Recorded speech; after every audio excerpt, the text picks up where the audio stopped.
ఏడుకొండల వెంకన్న స్వామి లడ్డూ ప్రసాదంలో కల్తీ నెయ్యిని వినియోగించారని సాక్షాత్తు ముఖ్యమంత్రి చంద్రబాబు నాయుడు ఆరోపణల వెనక ఎటువంటి వాస్తవం లేదని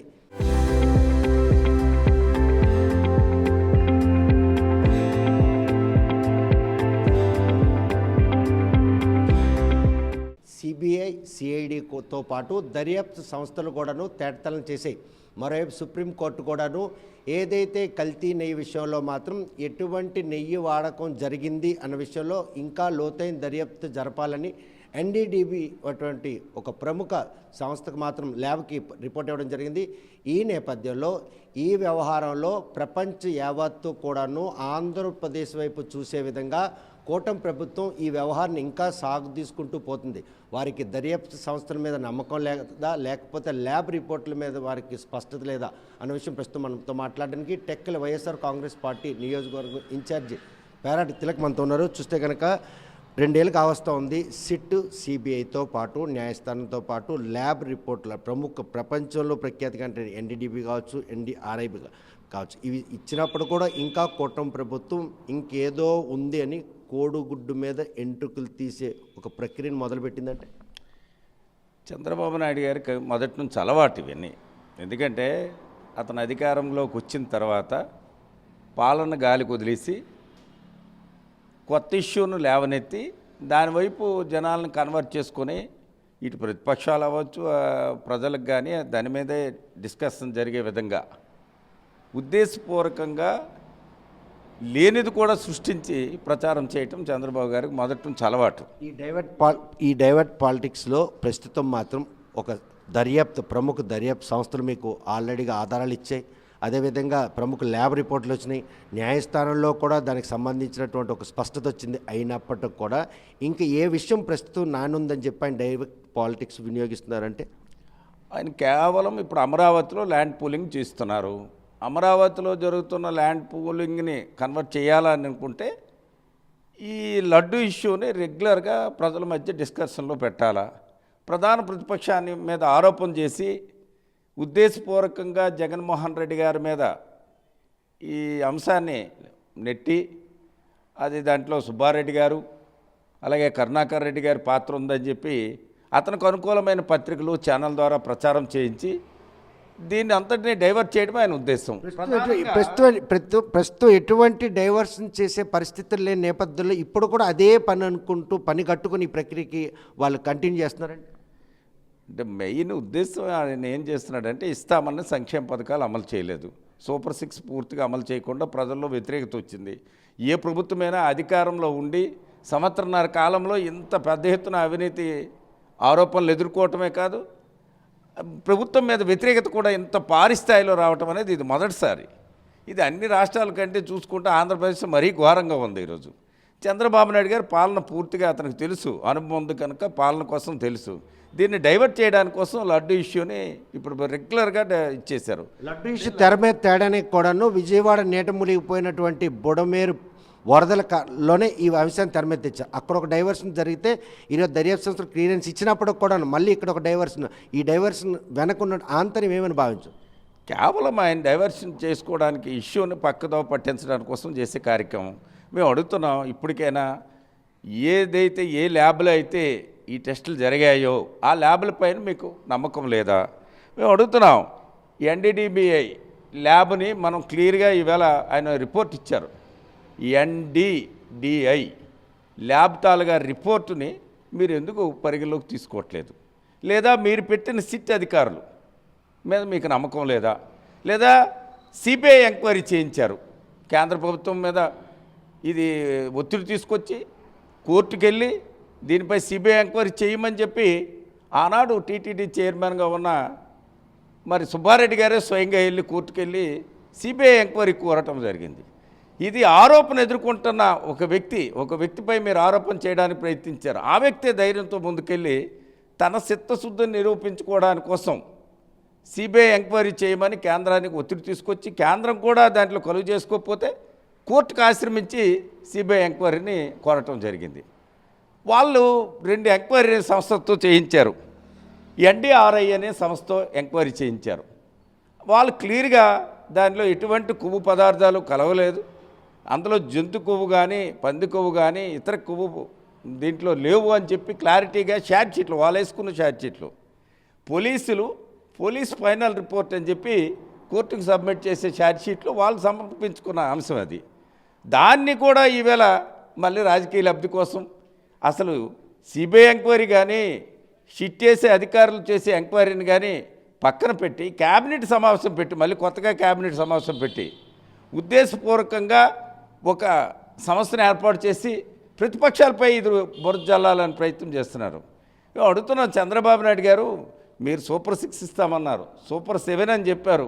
ప్రజలకు ఇచ్చిన హామీలు ఏది అమలు చేయలేదు. ఈవేళ పెద్ద ఎత్తున ఆంధ్రప్రదేశ్లో ఉన్న వనరులన్నీ కూడా బడ్జెట్లో ఉన్న వనరంతా కూడా పూర్తిగా అమరావతికే కేంద్రీకృతమై అమరావతిలో ల్యాండ్ పుల్లింగ్ చేయించుకొని నీకు అనుకూలమైన సంస్థలన్నింటినీ అక్కడ మేనేజ్ చేసుకొని నీకు అనుకూల బినామీలకు అక్కడ పెట్టుకొని దోచుకుంటడానికోసము ఈ చీప్ ట్రిక్స్ ఎందుకు? వెంకటేశ్వర స్వామి నీకు దొరికారా? మరి నీ వెంకటేశ్వర స్వామి తాలూగా లడ్డూలోనే కలుషితం జరిగిందంటే ప్రపంచవ్యాప్తంగా హిందువులే కాదు అన్ని మతస్థులు కూడా వెంకటేశ్వర స్వామిని దర్శించుకోవాలని ఒక బలమైన ఆలోచనతో ఉంటారు. అలాంటి ప్రజలు పూజించుకున్న దేవుడి పైన కూడా నువ్వు రాజకీయ లబ్ధి కోసం వాడుతున్నావే, నీ అంత దుర్మార్గుడు ఈ ప్రపంచంలో మరొకడు ఉండడు. ఇవన్నీ కూడా ప్రజలు గమనించారు. ఇప్పటికైనా నీకు బుద్ధి ఉంటే, నీకు అనుబంధం అంటున్నా కదా, నీకు బుద్ధి ఉంటే ఏపాటి ఇంక జ్ఞానం ఉన్నా సరే ముందు నీ ఆలోచనను విరమింపజేయండి. దీనిపై రాజకీయం కోసం వాడడానికి ప్రయత్నం చేయకండి. తిరుపతి లడ్డు అంశాన్నే రాజకీయంగా లబ్ధి పొందాలని అనుకుంటే అంతకంటే ఎక్కువ మీరు మూల్యం చెల్లిస్తారు. గడిచిన టైంలో కూడా మీరు ఇలాంటి ఆలోచనలు చేసుకొని ఆ తిరుపతి వెళ్ళేటప్పుడు మీరు ఎలాంటి విపత్తును ఎదుర్కొన్నారు, ఇప్పుడు అంతకంటే ప్రమాదకరమైన పరిస్థితి మీకు వచ్చే పరిస్థితి ఉంది. ఎందుకంటే భగవంతునితోనే నువ్వు వాడుకుంటున్నావు. నిజస్వరూపం ఏడుకొండల వెంకటేశ్వర స్వామి అంటే ఆ మహాను దేవాలయాన్ని సందర్శించాలని పుట్టిన ప్రతి వ్యక్తి కోరుకుంటాడు. అలాంటి దేవుని పైన కూడా రాజకీయ లబ్ధి కోసం వాడుకునే ఒక దుర్మార్గమైన ఆలోచన ఇది. నీ క్యాబినెట్ సమావేశంలో కూడా దీన్ని మళ్ళీ రద్దాంతం చేయడానికి కోసం మీరు చేస్తున్నారు. ఇప్పటికైనా మీకు బుర్రా బుద్ధి ఉంటే ఇలాంటి ఆలోచన నుంచి వెనక్కి రండి. ఈ రాష్ట్రంలో మీకు అధికారం ఇచ్చారు, 5 సంవత్సరాలు ప్రజలు అధికారం ఇచ్చారు. మీ పాలన గాడిలో పెట్టుకోండి. ప్రజలకి మీరు ఇచ్చిన హామీలు అమలు చేయండి. మీ దోపిడీదారులు మీ వ్యవస్థలు ఎవరైతే మీరు దోచుకుంటున్నారో, దొంగలు ఎవరైతే మీరు ఉన్నారో ఆ వ్యవస్థలను అన్నింటి ప్రజలు గమనించారు, తెలుసుకున్నారు. ఇప్పటికే మెడికల్ కాలేజీలు ప్రైవేట్ పరం చేసేసారు. ఎక్కడ ఒక విపత్తు వస్తే సామాన్యుడికి సాయం చేసే పరిస్థితి లేదు. ఈవేళ రైతు పండిస్తున్న ధాన్యానికి గిట్టుబాటు లేదు. మామిడికి కానీ, జీడికి కానీ, లేకపోతే వరికి కానీ, లేదా మామిడి పంటకు కానీ, అలాగే ఉల్లికి కానీ, మిరపకు కానీ రాష్ట్ర వ్యాప్తంగా గిట్టుబాటు ధరలు లేకుండా రైతులు అలకొల్లోలంగా ఏడుస్తున్నారు. ఇప్పటికీ పండించిన ధాన్యం కళ్ళాల్లోనే ఉండిపోయినాయి. ఆ రకంగా రైతులు బాధపడుతున్నారు. మరి మాలాడి జిల్లాలో, శ్రీకాకుళం జిల్లాలో చూసుకుంటే ఇక్కడే వ్యవసాయ శాఖ మంత్రి గారు ఉన్నారు. అతను దానిగా కుటుంబం అంతా కూడా ఉదయం నుంచి సాయంత్రం వరకు దోసుకోవడానికే టైం కేటాయిస్తున్నారు. రైతు దగ్గర ప్రతి 80 కేజీల బస్తాకి 7 కేజీలు ఎక్సెస్ తీసుకున్న వెధవలీలు మీ వ్యవసాయ శాఖ మంత్రి చేస్తున్న నిర్వాహకం ఒకసారి తెలుసుకోండి. అయినా ఇప్పటికే ఆ ధాన్యం కొనుబడి జరగలేదు. ఎక్కడ చూసినా కళ్ళాల్లోనే ధాన్యం ఈరోజు నిల్వలు ఉన్నాయి. అలాగే మిల్లర్సు, ప్రతి మిల్లర్ కూడా రైతుని చిన్న చూపు చూసే విధంగా మేము ఇష్టం వస్తే కొంటాం, లేకపోలేదు. అసలు ఈ సంవత్సరం వర్షాలే లేవు. ధాన్యం పండించిన తర్వాత కళ్ళంలో అసలు వర్షమే పడలేదు, కానీ తేమ ఉందని చెప్పి ఇప్పటికీ ధాన్యం అడ్డు పెడుతున్నారు. చూస్తే కనుక తిరుపతి లడ్డూలో కల్తీ నెయ్యి వినియోగం జరిగిందన్న డే 1 జనసేన పార్టీ అధినేత డిప్యూటీ సీఎం ఈరోజేమో అక్కడ పూజలు నిర్వహించారు. సిట్టు, సిబిఐ తర్వాత ల్యాబ్లు ఇచ్చిన రిపోర్టులు అనంతరం ఆయన ఎందుకు దీని మీద నోరువించి మాట్లాడారు, ఇంకా కల్తీ జరిగింది, పాలతో కూడుకున్న ఈ లేదు గుచ్చుగుచ్చి నిన్న కేబినెట్ సమావేశం, అత్యవసర సమావేశం ఈ విషయాన్నే తెరపై తీయడానికి ఇప్పుడు ఎటువంటి కారణాలు వాడిని వెంటాడుతున్నాయి? పవన్ కళ్యాణ్ గారు మొన్న చంద్రబాబు నాయుడు గారి పక్కన కూర్చొని ఆయన జరిగిన సమావేశంలో ఒక వాస్తవాన్ని మాట్లాడారు. ఎవరైనా ముఖ్యమంత్రి స్థాయి ఉన్న వ్యక్తి కల్తీ చేయమని కోరరు. నేను ఆ రోజు అతని పైన అలాగే ఆరోపణ చేయలేదు. ఇది వాస్తవం అయి ఉంటే నేను హిందూ ధర్మం కోసం ఈ బట్టలు వేసుకొని నేను వెళ్ళాను అని చెప్పి ఆయన కొత్త నినాదాన్ని పెట్టుకున్నారు. మొదటి గట్టిగా ఆరోపించింది అతనే, దాని మీద దుష్ప్రచారం చేసింది అతనే. పెద్ద ఎత్తున దాని వల్ల రాజకీయ లబ్ధి పొందాలని బీజేపీ వాళ్ళ తాలగా కన్నుల్లో పడాలని ఆయన ఎక్కువగా ప్రచారం చేశారు. ఆయనలో మార్పు వచ్చింది, నాకు తెలిసి ఆయనలో మార్పు వచ్చింది. అందుకు ఈ లడ్డు అంశాన్పైన పవన్ కళ్యాణ్ గారు మాట్లాడకుండా ఆగారు. చంద్రబాబు నాయుడు ఇంకా రాజకీయ లబ్ధి పొందాలని ప్రయత్నం చేస్తున్నారు. మేము అంటున్నాం, బీజేపీ కానీ చంద్రబాబు నాయుడు గారు కానీ పవన్ కళ్యాణ్ గారు కానీ ఇందులో వాస్తవాల్ని, ఒక వ్యక్తిని టీటీడీగా చైర్మన్లుగా చేశారు కనుక వాళ్ళపైన నింద మోపాలని, అది వైఎస్ఆర్ పార్టీపై ఆపాదించాలని ఉద్దేశపూర్వకంగా చేస్తున్నారు. మేము కోరుతున్నాం, ఇప్పటికైనా సరే కరుణాకర్ రెడ్డి గారు టీటీడీ చైర్మన్గా ఉన్నారు, అలాగే సుబ్బారెడ్డి గారు చేశారు. అది వైఎస్ఆర్ పార్టీకి సంబంధించిన వాళ్ళకు. మరి అంతకుముందు 2014-19 మధ్య మీ ప్రభుత్వంలో జరిగిన దీనిపైన ఎంక్వైరీ చేయండి. 14-19 మధ్య ఆ రోజు ఎవరు చైర్మన్లుగా ఉన్నారు, ఆ రోజు ఏమైనా కల్తీ జరిగిందా జరగలేదా దానిపైన ఎంక్వైరీ చేయండి. అలాగే ఈనాడు కూడా అదే సంస్థలకి ఏ సంస్థ దగ్గర అయితే నెయ్యి కొనుబడి జరుగుతుందో, ఏ సంస్థల ద్వారా అయితే నెయ్యి కొనుబడి ఈ రోజుకి జరుగుతుందో, గత 5 సంవత్సరాలు ఏ సంస్థల దగ్గర అయితే కొన్నారో వాళ్ళ ద్వారా ఈ రోజుకి కొనుబడి చేస్తున్నారు. వాళ్ళే ఎందుకు మీరు కొనసాగించారు ఈ 18 మాసాల నుంచి? ఇది 2వ ఏట పూర్తవుతుంది, మీరు ఎందుకు కొనసాగించారు? దాని మీద కూడా సిబిఐ ఎంక్వైరీ చేయమని డిమాండ్ చేస్తున్నాం. ఏది వాస్తవమైన ఏ రాజకీయ పార్టీ అవనండి, ఎవరెవరేయండి, ఇందులో తప్పిదం ఉంటే భగవంతుడు అనేవాడు వెంకటేశ్వర స్వామి దీనిపై ఖచ్చితంగా శిక్ష వేసే కార్యక్రమం జరుగుతుంది.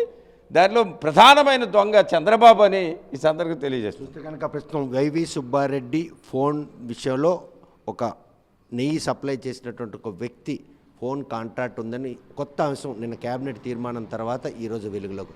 అది పచ్చి అబద్ధం. ఎందుకంటే అప్పన్న అనే వ్యక్తి అతను పర్సనల్ పిఏగా పనిచేయటం, అతను రాజ్యసభ సభ్యుడిగా ఉండేటప్పుడు జరిగింది. అది అప్పట్లో ఉన్న లెటర్ హ్యాడ్లో ఉన్న ఫోన్ నెంబర్ని ఈవేళ ఈనాడు పత్రిక పెద్ద ఎత్తున ఆర్టికల్ పెట్టి దాని మీద రాస్తున్నారు. అది ఎప్పుడుది ఆ లెటర్ ప్యాడు?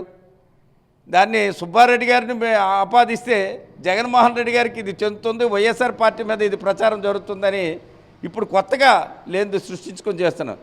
అప్పన్న అనే వ్యక్తి ఎప్పుడు ఆయన దగ్గర పనిచేశాడు, ఎన్నాళ్ళ కిందట అతను మానేశాడు, ఆ తర్వాత అతను రాజ్యసభ సభ్యుడిగా కొనసాగుతున్నారు. ఈనాడు అతని దగ్గర ఆ వ్యక్తి లేడు. ఇవన్నీ సిట్ అధికారులు క్లారిటీగా ఛార్జ్షీట్లో నమోదు చేయటం జరిగింది. అప్పన్న పైన యాక్షన్ తీసుకోవడం జరిగింది. అది వాస్తవాలు అయితే కోర్టు తేల్చుకుంటుంది.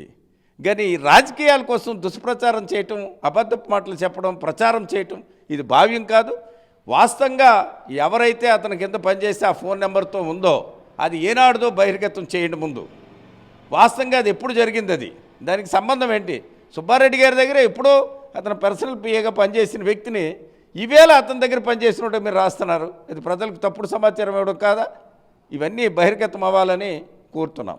చూస్తే కనుక ప్రస్తుతం ఏదైతే లడ్డూ ప్రసాదంలో కల్తీనే వినియోగం విషయంపై సిట్తో పాటు సిబిఐ కూడాను దర్యాప్తు సంస్థలు కూడాను ఒక స్పష్టత ఇచ్చాయి. మరి చూస్తే కనుక ఏదైతే ల్యాబ్కి సంబంధించినటువంటి ఎన్డీడీబీ అదేవిధంగా ఎన్డీఆర్ఐ ఈ 2 సంస్థలు కూడాను ఈరోజు లోతుగా దర్యాప్తు నిర్వహించిన అనంతరం ఆ న్యాయస్థానానికి వాటి రిపోర్టులు కూడా ఇవ్వడం జరిగింది.